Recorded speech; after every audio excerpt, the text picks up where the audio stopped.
Hello అందరికీ. ఈరోజు బూరెలు వేస్తున్నానండి.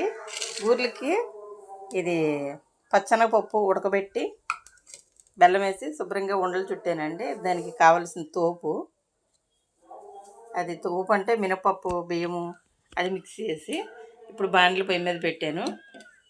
గ్యాస్ అంటిస్తున్నాను.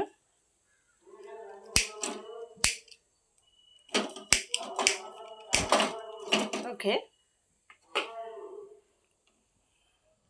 ఇప్పుడు బూరెలు స్టార్ట్ చేద్దాము. మరొక పక్కనే సేమియా కాస్తాకి సగ్గుబియ్యం పెట్టాను. ఇది కూడా అంటిస్తాను. రెండు అవుతూ ఉంటాయి. ఓకే, ఇది బాండ్లకి ఆగిపోయింది. దీంట్లో ఆయిల్ పోస్తాను. ఆయిల్ పోసాను. ఆయిల్ జస్ట్ హీట్ అవుతుంది. కొంచెం హీట్ అయిన తర్వాత అప్పుడు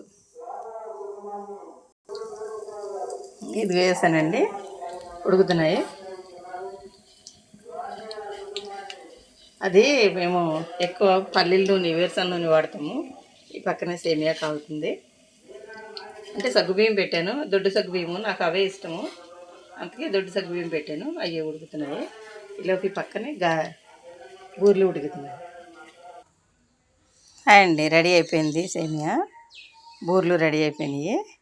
తినాలనిపిస్తే చేసుకోవటమే. పండగనే ఉండదు, ఏముండదు.